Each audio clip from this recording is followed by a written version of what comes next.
북한의 장거리 로켓 발사 이후 박근혜 정부는 순식간에 남북 관계를 냉전 시대로 되돌렸습니다. 또한 대한민국을 중국과 러시아라는 군사 대국들과 잠재적 적대국으로 만들어서 한반도에 신냉전 구도를 불러들이는 결정을 연이어했습니다. 사드 배치 공식화와 개성공단 가동 중단이 그것인데요. 오늘 뉴스타파는 이 문제를 집중적으로 파헤치겠습니다. 박근혜 대통령은 개성공단 가동 중단을 결정하면서 대북 제재를 위해서 중국과 러시아와의 연대도 중시하겠다고 말했습니다. 그러나 한국 방위에는 별 도움도 되지 않으면서 중국과 러시아를 극도로 자극하는 사드를 배치하겠다는 극히 모순된 결정을 함께했습니다. 시민보 기자가 사드 배치 결정이 한반도에 어떤 영향을 미칠지 취재했습니다.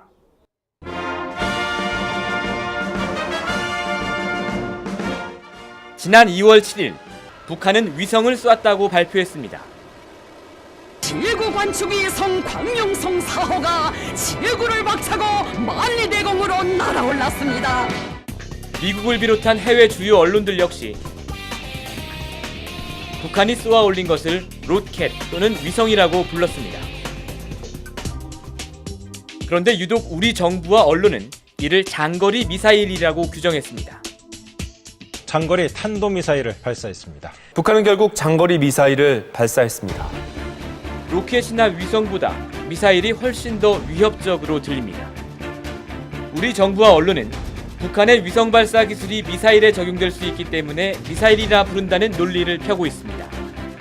그리고 그게 만약 진짜 미사일이 된다면 12,000, 3,000km를 날아 북한에서 미국 워싱턴까지 타격할 수 있다고 말합니다.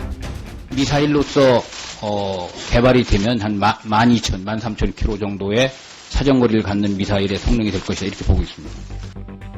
설사 정부 말이 모두 맞다 해도 이번 북한의 위성 발사 때문에 잠재적인 위험이 증대한 쪽은 한국보다는 10,000km 이상 떨어진 다른 대륙이라는 얘기입니다. 그러나 북한이 위성을 발사한 지 6시간 만에 국방부는 사드를 한국 영토에 배치하는 것을 검토하겠다고 발표합니다. 이 자리에는 토마스 벤달 미 8군 사령관이 동석했습니다. It is time to move forward on this issue. We look forward to close consultation and coordination on that, as well as dealing with the threats to peace and stability posed by the DPRK. 같이 갑시다. 감사합니다. 사드는 과연 한국의 안보에 얼마나 도움이 될 수 있을까요? 미 의회 조사국이 지난 2013년 발간한 조사 보고서입니다. 남한은 북한과 너무 가까워서 미사일이 낮은 궤도로 날아 몇 분 안에 도착할 것이기 때문에 사드의 효용이 크지 않을 것이라고 돼 있습니다. 우리나라 방위사업청 역시 지난 2013년 미국에 가서 사드를 직접 본 뒤 이렇게 보고했습니다. 한반도 배치 시뮬레이션 확인 결과 사드는 대구 부산 지역에 배치 시 스커드 BC 노동미사일급 방어에 적합. 수도권 위협 탄도탄에 대해서는 시뮬레이션 결과 미제시.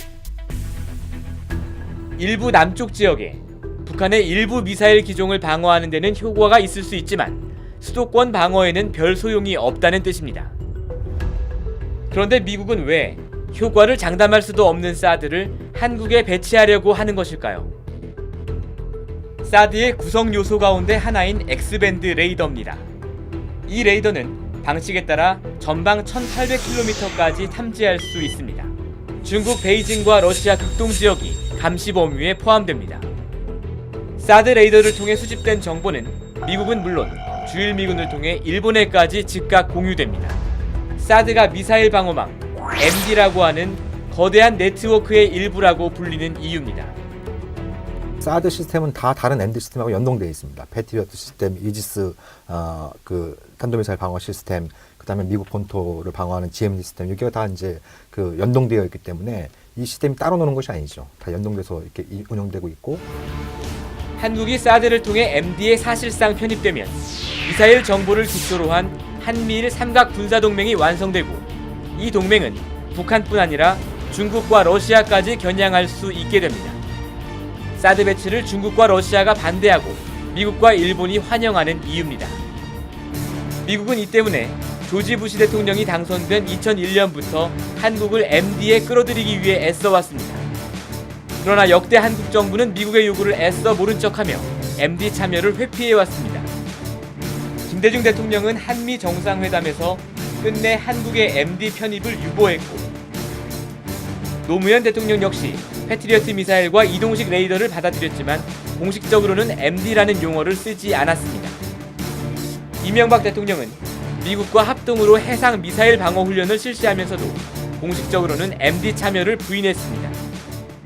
한미 동맹이 중요하지만 한중 간의 경제적, 사회적, 문화적 관계도 매우 중요해지고 있어서 그러니까 김대중, 노무현, 심지어 이명박 정부까지 미사일 방어를 참여하지 않는다고 합니다.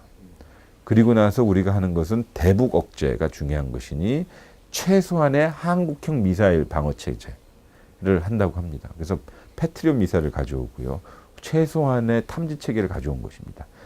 왜냐하면 우리에게 가장 불확실한 위험 요소는 장사정포였기 때문에 미사일보다는. 박근혜 정부 들어서도 표면적으로는 지난 정부들과 같은 기조가 이어져 왔습니다. 미국은 계속 압박했지만 So I very much look forward to discussing some of the specific steps that we can take to deepen that coordination in terms of both diplomacy and military cooperation, and that includes joint exercises and on missile defense. 한국은 애써 모른 척했습니다. 미국 정부가 우리 한국 정부에 요청한 바도 없고, 또 따라서 저희들이 협의한 바도 없고, 우리가 도입할 계획도 없고 그렇습니다. 박근혜 대통령은 오히려 한국 대통령으로서는 처음으로 중국 전승절 행사에 참석하는 등 외교의 중심을 중국에 두는 듯한 행보로 미국 언론의 빈축을 사기까지 했습니다. President Park, you recently appeared in Beijing with the leaders of Russia and China. What message were you trying to send to the U.S. with that appearance? 질문을 잊어버렸어요. 말씀 듣다가. 아, 맞다. 네, 저기 전승절에 가서 어떤 메시지를 전했는가 그렇게 질문을 하셨습니다. 그러나 박근혜 정부는 지난해 연말부터 MD 편입 쪽으로 급선회했습니다. 첫 번째 조치는 지난해 12월 28일 있었던 한일 정부의 위안부 문제 합의입니다. 위안부 문제는 미국이 추진하는 한미일 삼각동맹의 최대 걸림돌이었는데 한국이 스스로 이를 치워준 셈입니다. 며칠 뒤 북한이 핵실험을 하자 국방부는 한미일 삼국 사이의 미사일 정보를 실시간으로 공유하는 채널을 구축하겠다고 발표했고, 곧이어 북한이 위성을 발사하자 기다렸다는 듯 미국과의 사드 배치 협의를 발표합니다. 한미 동맹의 미사일 방어 태세 향상을 위한 협의도 진행하고 있습니다. 지난 2월 10일 발표한 주한 미군의 사드 배치 협의 개시도 이러한 조치의 일환입니다. 과거 정부들과 달리 박근혜 정부가 미국의 요구를 왜 이렇게 쉽게 받아들이고 있는지 그 이유를 현재로선 정확히 알 수 없습니다. 전시작전권 환수 연기에 따른 대가다. 중국에 대한 대통령의 개인적인 배신감 때문이다. 2달 앞으로 다가온 선거 때문이다. 해석은 분분합니다. 그러나 그동안 우리 정부가 펼쳐온 미중 사이의 균형 외교 전략을 한꺼번에 뒤집어버리는 이번 결정 때문에 한국이 치러야 할 대가는 매우 클 수도 있습니다. 그러니까 한미 동맹이 어떻게 보면 북한만 상대하기도 버거운 상황인데 중국, 러시아라고 하는 특히 뭐 군사력에 있어서는 세계 2위, 3위의 어떤 강대국들과 한국의 적대국가 된다. 우리한테는 최악의 시나리오인 거죠. 최악의 시나리오인 거죠. 사드가 들어오면요, 동맹의 성격이 전환이 됩니다. 그러니까 북한을 억제하는 동맹에서 지역 동맹으로 전환이 됩니다. 더 복잡해지는 거고요. 그러니까 강대국 국제정치를 우리가 소비해야 돼요. 그러면 우리가 강대국 국제정치 소비해서 전쟁도 났죠. 분단도 됐죠. 그리고 식민지도 됐죠. 우리의 의도와는 상관없이. 강대국이 그렇게 해버려서. 한국은 지난 20여 년 동안 동북아 지역에서 비교적 균형 잡힌 입장을 취해왔습니다. 그러나 박근혜 정부의 사드 배치는 한국의 기존 전략을 근본에서부터 뒤흔드는 최악의 한 수가 될 수도 있습니다. 뉴스타파 시민보입니다.